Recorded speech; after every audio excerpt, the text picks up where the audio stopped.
Ladies and gentlemen, you've heard the reports that enemy planes are approaching. In less than 3 hours, an H-bomb might fall over Portland.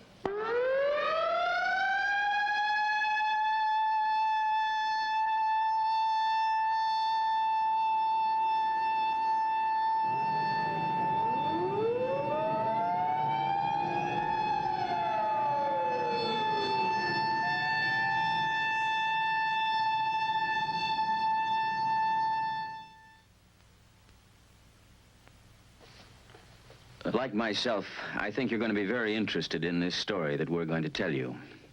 And in this age of missiles and man-made moons, it takes on added significance. There are no actors in this story, but there are a lot of people. The people of the city of Portland, Oregon, and what happened to them, or could happen to them, on a day that we'll call X.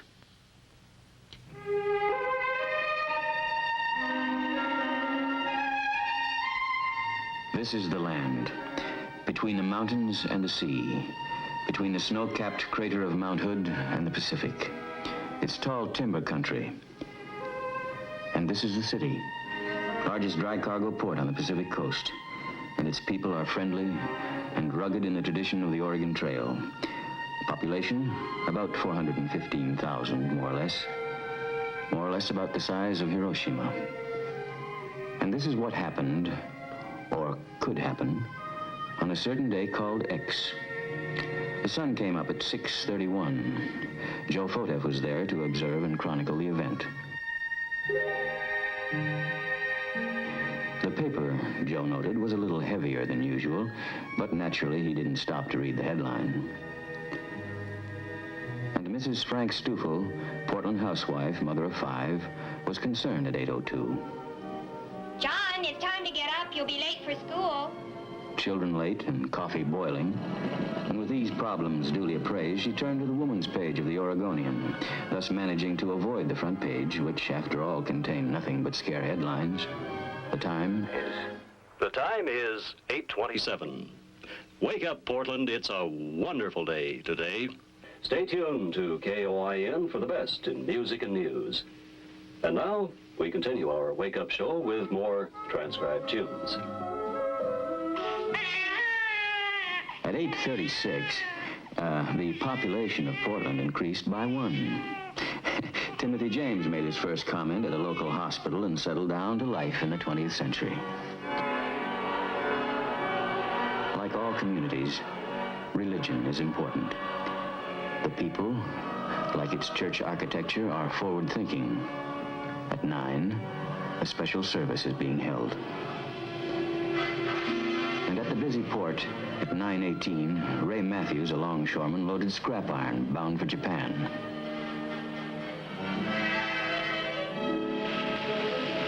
At 9:37, at the Central Fire Station, the men were busy with their morning chores, scrubbing hose, cleaning ladders, and shining the pumper.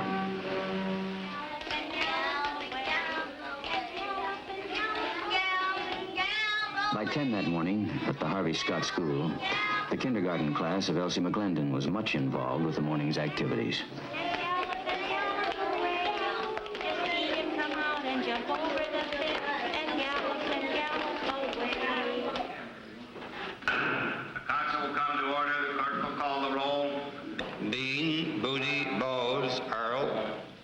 And the twice-weekly meeting of the city council was much involved, too. A matter of sewer maintenance was one of the problems up for discussion. At police headquarters, the messages at 10:31 so far indicated 2 cars stolen, a drunken disorderly. An average day in an average American city. Number 126, stolen auto 1425 Ash, 10-4. 126. Cat in a tree, 14 in Ankeny. Except this day, Driveway 12 in Ankeny. this day is the one called X. Attention all stations, emergency. This is an air raid warning and Conrad radio alert. Repeat. This is an air raid warning and Conrad radio alert.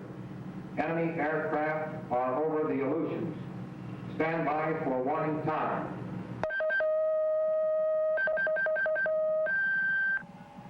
This is Western. Prepare to copy time information. Time to Seattle, 2 hours, 30 minutes. Portland warning point. 3 hours, 30 Air raid warning. Enemy aircraft over Canada and Alaska. Time to Portland, 3 hours, 15 minutes. Thank you. I'll notify the mayor. At 10:32, Jack Lowe, the city's civil defense director, receives the words. Enemy planes have crossed the pole.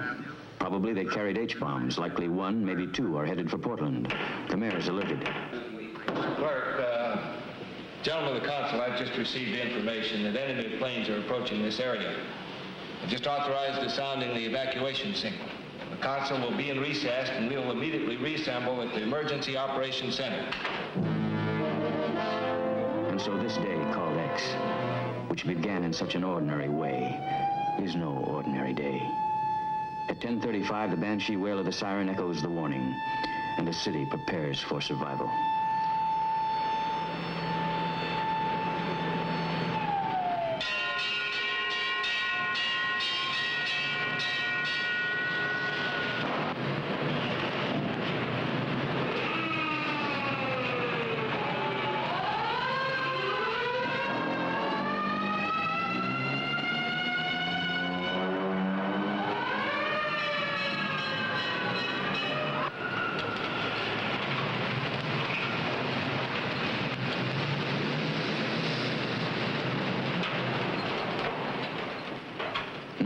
Cities in the United States are considered critical targets, and Portland is just one of them.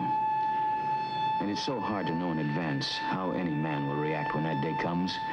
There will be those like Ben Conrad the mechanic, who has heard the sirens before in practice, and who will disregard them. And there are those like Tom Cook who can't go. He's one of the power load dispatchers for all electric power in the Northwest. These men are expendable.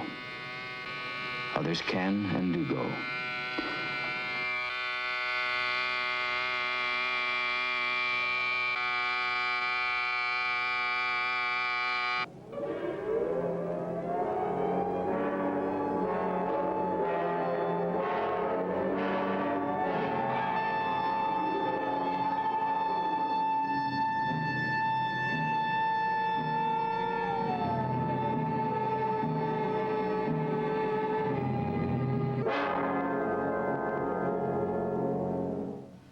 The time is 10:47. This is a Conrad radio alert. Normal broadcasting will be discontinued for an indefinite period. Civil defense information will be broadcast in most areas at 6:40 or 12:40 on your regular radio receiver. I repeat, this is a Conrad radio alert. Normal broadcasting will be discontinued for an indefinite period. Civil defense information will be broadcast in most areas at 6:40 or 12:40 on your regular radio receiver. When the siren sounds, some cities go underground, take to shelter, particularly if there's little warning. But Portland evacuates according to a well-thought-out plan. The question is at 10:45, on the day called X, will it work?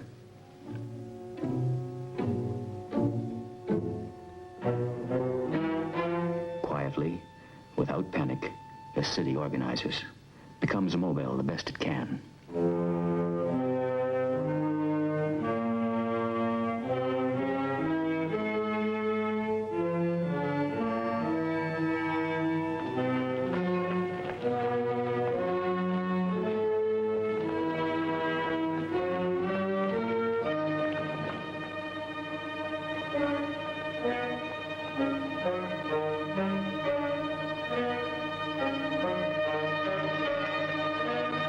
Civil defense is not apart from normal city functioning.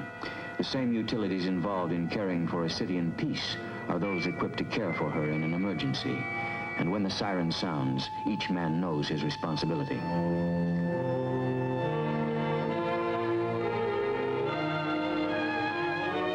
Public buildings follow a pattern well learned in practice.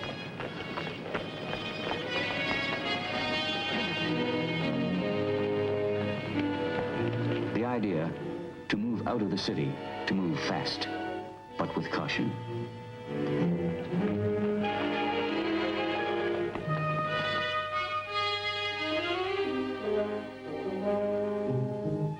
Like other Portland mothers, Mrs. Stufel moves her family to a prearranged location outside the city beyond radiation range with necessary supplies.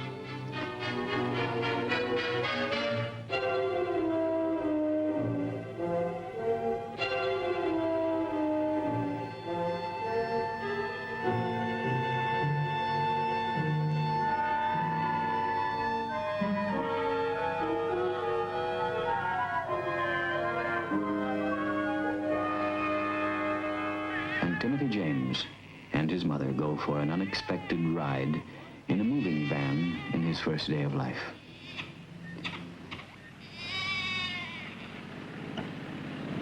Now, at 10:50, in this hour of decision, the seat of local government is moved to a point some 6 miles out of town. Buried in a hill is a blast-proof, radiation-proof operations center where government can continue to function. Evacuation can be controlled, and if necessary, the city can be reorganized. The Portland plan revolves around the local government with Mayor Terry Shrunk its head. Government must survive if its people are to survive.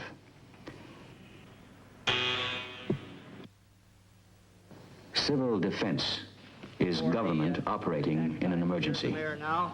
Morning, Mr. Mayor. Morning, The situation looks pretty bad right now. We don't know exactly what's happening, but we do have planes over Alaska and Canada. Ladies and gentlemen, you've heard the reports that enemy planes are approaching. In less than 3 hours, an H-bomb might fall over Portland. Mr. Jack Lowe, our Civil Defense Director, will coordinate activities here. Jack, what's the situation? Mr. Mayor, according to our latest reports from CONAD, enemy planes are still headed this way at 450 knots. That will put them just about there on the Alaska-Canadian border. I'd say we still have about 2.5 hours if Portland is where they intend to make a drop. What's the condition of the evacuation movement now? Well, we have very scanty reports now because it's only been 15 minutes, but we can check with the police and with the traffic engineer and see if we get what information we have. I have no information yet as to how it's progressing. By 10:55, the heads of utilities, Red Cross, Military Liaison, Civil Air Patrol, Weather Bureau, and all city departments are functioning as a civil defense team. While city commissioners and bureau heads remain behind working with their departments at the emergency seat of government, their families are among those evacuating. By 11, the operations officer is receiving reports on the evacuation of the city, and he is the reporter of the day, traffic, time, weather, and in the operations center's broadcast studio, the time is... The time is 11:10.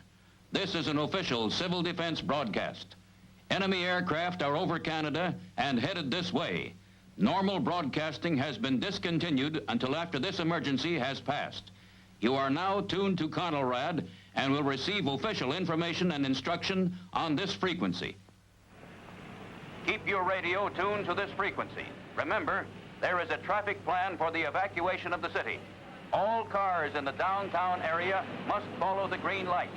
They will lead you out of the danger area by the quickest route. Do not try to cross the flow of traffic. Follow the green lights. Turn with traffic. Proceed with care. John Carpenter, a sportscaster, becomes the warning voice. The people of Portland know his voice. Trust it. In 1955, Portland held a practice mass evacuation. The heart of the city was cleared in 34 minutes. It's safe to say that practice evacuation will be responsible for saving a great many lives this day. Should a bomb fall, many will be killed. The more that move out of the city, the greater the chances of survival. Pedestrians are helped out of the city. The great dangers are jam-ups and bottlenecks.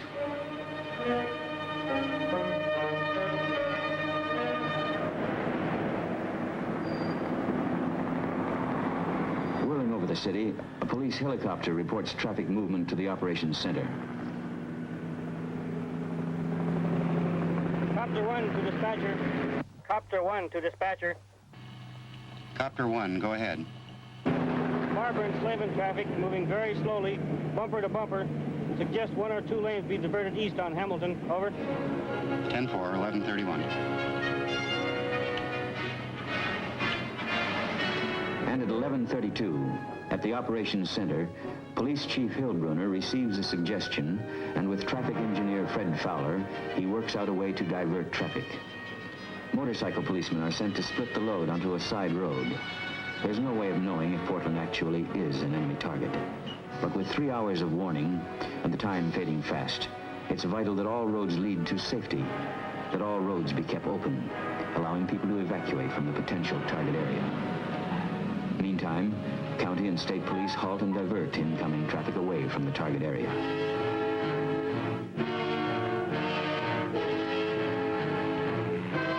Should a bomb fall, fire and utility equipment must be available to move back into the city to restore services. And so trucks of all sizes and of all varieties speed to points outside the city by a detailed plan.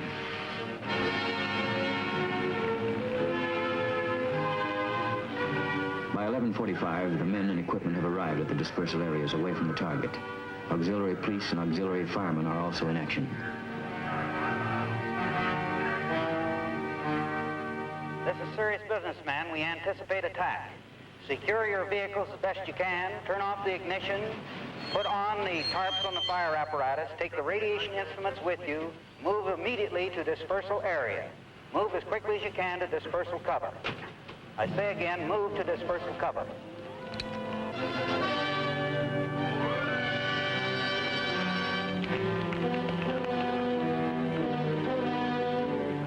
Around the dispersal area, in local public buildings, emergency kitchens are in operation.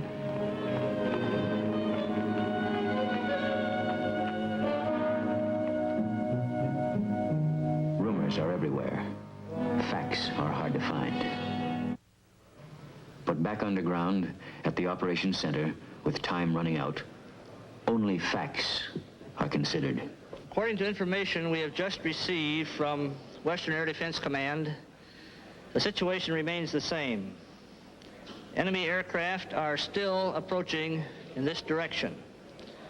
If they continue on this same course, we can expect an attack in this area anytime after 21:47 Greenwich time. That is 1:47 p.m. Pacific Standard Time. And now I would like a brief situation report from all departments on how we stand. First, John, what is the fallout situation? Well, Jack, according to our latest weather information, the winds will continue in a northeasterly direction at about 10 knots. Let's face facts, gentlemen. If we have a blast on target, downtown Portland, it will be hours and probably days before we can get back in. Engineering, Gordon Burt. We have reports that 80% of the city-owned and public utility equipment have been successfully evacuated from the city.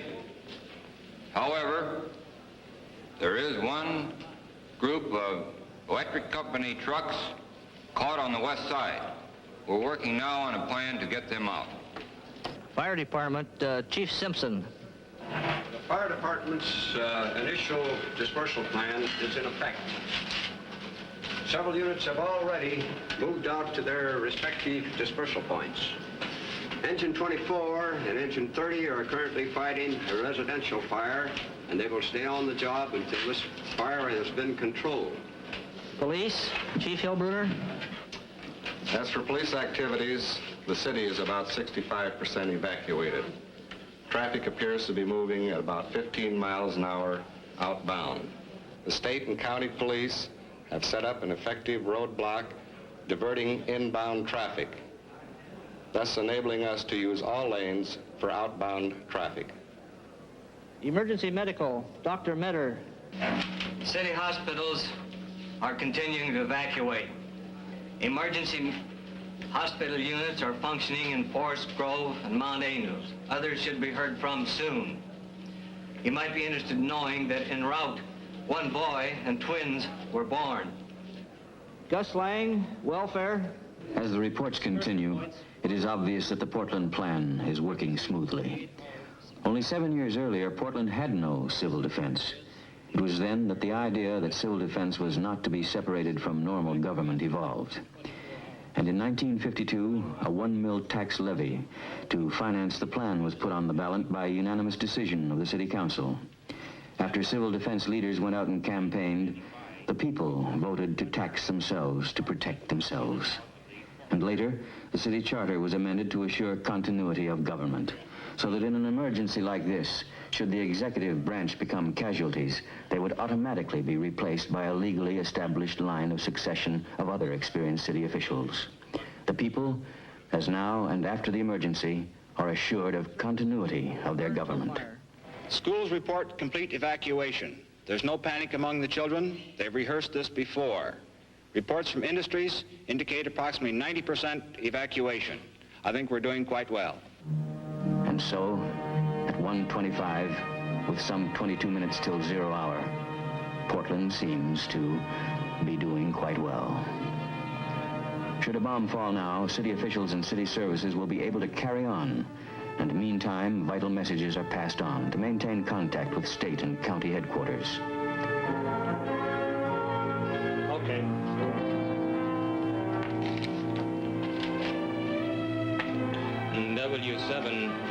W7SAA from W7BS.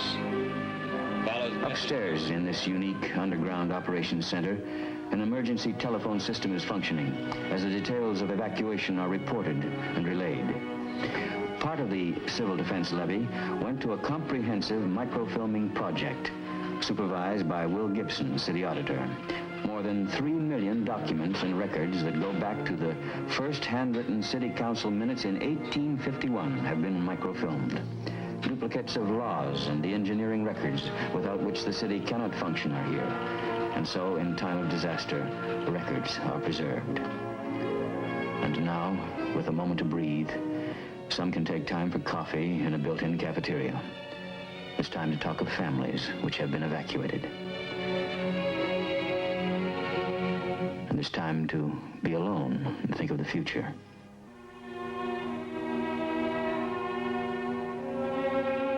And there's even time for those who need it now to rest. 300 can live here for a week, eat, sleep, and breathe. The operations center has its own water supply, its own electric power, even its own purified air. At 1:30, on this day called X, the air outside is strange and silent. Almost all its people have gone.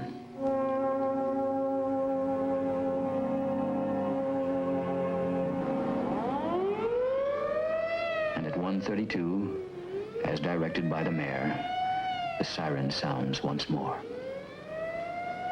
Take cover.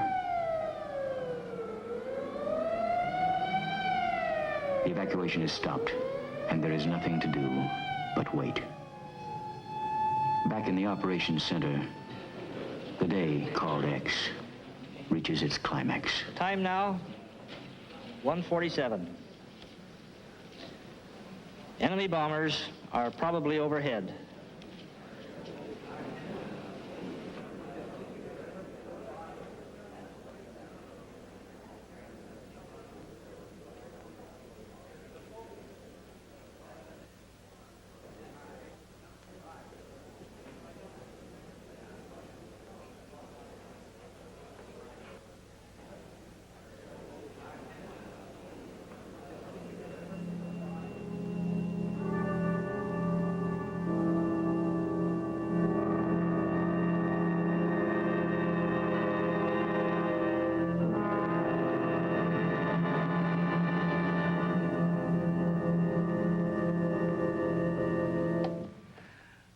What happened after that moment we leave you to contemplate.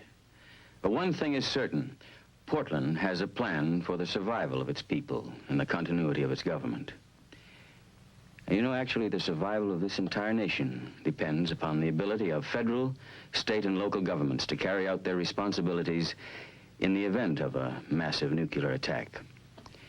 Each new scientific development in the weapons of war presents a new challenge. And the people of Portland, through working together, they're ready. If there really were a day called X. How about you?